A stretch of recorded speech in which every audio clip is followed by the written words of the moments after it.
Sir, अभी जो उपचुनाव के जो परिणाम आए हैं उसके बाद मुख्यमंत्री साहब ने भी कहा है कि हम इस पर मंथन करेंगे, लेकिन उन्होंने एक चीज़ स्पष्ट रूप से स्वीकार की है कि महंगाई एक कारण रहा था जो हमारे शायद खिलाफ गया है।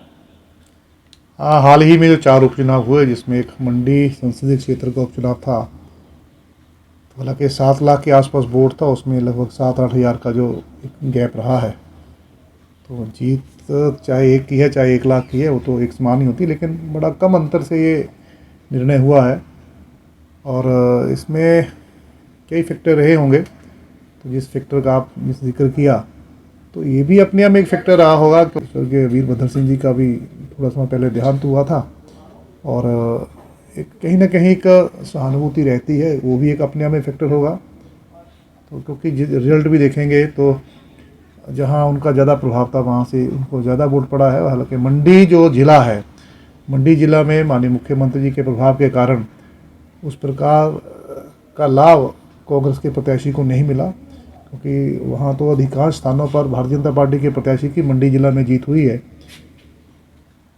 लेकिन सर ये था कि एक पिछली बार आप अगर तुलना करें तो 4 लाख से वही सीट आप जीते थे, और इस बार वो 4 लाख का अंतर कम करके फिर वो विजय प्राप्त करना, आपको लगता नहीं कि बहुत बड़ा पार्टी के समर्थन में कमी आई है भारतीय जनता पार्टी को? उपचुनाव और जो आम चुनाव होता है उसमें अंतर रहता है। जब जनरल इलेक्शन हुआ था तो उस समय देश में प्रधानमंत्री कौन बनेगा, सरकार किसकी बनेगी, उसको लेकर लोगों ने वोट डाला था।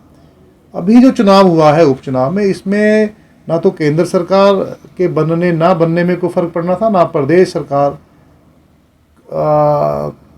को इसमें कोई बड़ा अंतर पड़ना था। लोगों को पता था कि केंद्र में वही सरकार, मोदी जी प्रधानमंत्री रहने हैं और प्रदेश में जयराम जी मुख्यमंत्री रहेंगे। तो इसलिए कोई ऐसा निर्णायक मत नहीं था। वो लोकल कई बार स्थानीय ऐसे फैक्टर रहते हैं। और आपने कहा कि अंतर, हाँ ये सच्चाई है कि उस समय ये भी तो सच्चाई थी, उस समय वोट परसेंटेज बहुत ज़्यादा था, वोट परसेंटेज उसके तुलना में बड़ा कम था।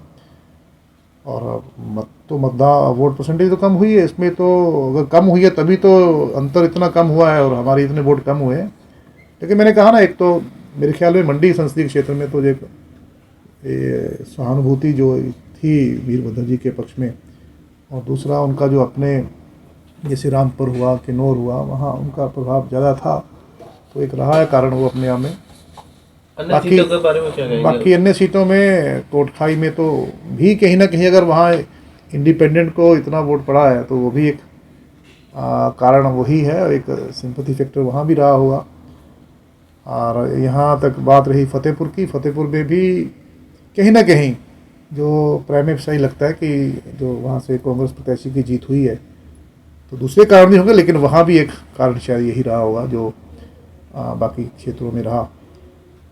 तो कुल मिलाकर जो जनता का जनादेश है वो हम स्वीकार करते हैं, और जो भी थोड़ी बहुत कमियां रही होंगी वो कैसे ठीक होंगी वो करेंगे। हाँ, लेकिन मतदाता के मन में ये बड़ा स्पष्ट था कि इस बाई इलेक्शन से ना तो प्रदेश सरकार ना केंद्र सरकार को कोई बड़ा फर्क पड़ने वाला है। केंद्र में मोदी जी प्रधानमंत्री रहेंगे, यहाँ जयराम जी होंगे, तो इसलिए उनको लगा कि थोड़ा पार्टी प्रवक्ता के तौर पर क्या कहेंगे, क्योंकि अगर पूरे हिंदुस्तान की बात करें तो 29 विधानसभा सीटों में चुनाव हुए और 3 लोकसभा सीटों में, जिसमें भारतीय जनता पार्टी को 1 लोकसभा सीट आई है, 1 शिवसेना और 1 कांग्रेस वहाँ आई है, और 29 में से 13 जो सीटें हैं वो एनडीए के पक्ष में गई हैं, 16 विरोध गई हैं। तो आप मानते हैं कि जो महंगाई एक फैक्टर था, जैसा सीएम साहब भी बोल रहे हैं, कारण था? क्योंकि उस दिन अभी 105 जिस दिन मत पड़े हैं तो 104 105 रुपए लीटर मैदानी इलाकों में पेट्रोल था, जबकि पहाड़ी इलाकों में वो 110 के पार था। महंगाई को एक मुद्दा मानने की महंगाई करना ऐसा रहा, लेकिन अब ये भी तो वास्तविकता है कि जिस प्रकार का कोविड का कार्यकाल रहा, कोविड का एक तो आपदा पूरे देश में आई, वैश्विक आपदा थी। तो कोविड को मैनेज करने में, उसके प्रबंधन में कितने ज़्यादा साधन खर्च हुए। और ये भी सच्चाई है कि 2 साल से सरकारों की आमदनी तो लगभग बहुत बहुत ही कम हो गई थी। लॉकडाउन लगे, इंडस्ट्री बंद हो गई, तो सरकार की आमदनी कम हो गई, खर्चे बढ़ गए थे। और इसके बावजूद केंद्र सरकार ने, प्रदेश सरकारों ने इस कोविड मैनेजमेंट को लेकर लोगों पर बोझ नहीं डाला। अगर वैक्सीनेशन भी हुआ है वो सब फ्री हुआ है। 100 करोड़ से ज़्यादा लोगों का, तो 110 करोड़ के आसपास फिगर हो गया है। 110 करोड़ लोगों को वैक्सीन करना, वैक्सीनेशन डोज देना, वो भी फ्री ऑफ कॉस्ट, निःशुल्क देना, ये अपने हमें बड़ी वो है। सरकारों के साधन यहाँ बड़ी मात्रा में लगे हैं। साथ में कोविड के समय में जितना भी लोगों का इलाज हुआ है सरकारी अस्पताल में, सरकार ने सब फ्री किया है। किसी से ऑक्सीजन सिलेंडर का पैसा नहीं लिया, किसी से किसी टीके का पैसा नहीं लिया है, 5 पैसे भी किसी का सरकारी अस्पतालों में खर्च नहीं हो, सारे सरकारों ने खर्च किए। तो ये भी एक बड़ा कारण था कि सरकार को खर्चा ज़्यादा करना पड़ा, सरकार की आमदनी कम हो गई। तो महंगाई एक, वैसे तो आजकल ग्लोबली चला हुआ है, तेल के जो कीमतें हैं इंटरनेशनल लेवल पर बढ़ी है, लेकिन अब मतदाता तो कहीं ना कहीं इसने प्रभावित किया, मैं डिनाई नहीं करता हूँ। लेकिन पब्लिक का ये भी कहना था कि जो सरसों का तेल है वो डिपो में हिमाचल प्रदेश के सरकारी डिपो में महंगा है, और जबकि वो मार्केट में वो कम है, उससे 10 रुपए कम मिल रहा था। काफी डबल रेट हुए हैं सरसों के तेल के भी।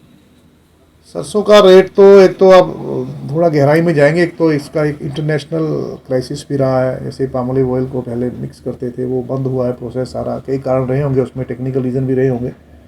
और थोड़ा वैसे भी भारत सरकार अब किसानों को भी इस मामले में हम जागृत करें कि भाई थोड़ा सरसों का भी हम ज़रा पैदावार ज़्यादा करें, फसल चक्कर को ठीक से अपनाएं। अब तो MSP भी ठीक सरकार ने बढ़ा, 400 रुपया इसका सरसों का बढ़ाया, इसीलिए ताकि किसान को और प्रोत्साहित किया जाए सरसों पैदा करने के लिए। लेकिन महंगाई को लेकर सरकार बहुत गंभीर है। बहुत सारी ऐसी चीज़ें भी हैं, सरकार ने महंगाई कम भी की है, और लेकिन कांग्रेस के समय में तो अक्सर महंगाई ऊपर ही गई, नीचे कभी नहीं। तो हमारे इस जो 14 से सरकार केंद्र में आई है, थोड़े समय के लिए ऐसा एक पीरियड बीच में आया है, अदरवाइज जो 7 साल सरकार के हो गए हैं, बिल्कुल पूरी तरह से केवल नियंत्रण ही नहीं किया, महंगाई को कम केंद्र सरकार ने किया है। ये आप भी जानते हैं, हम सब जानते हैं इस चीज़ को।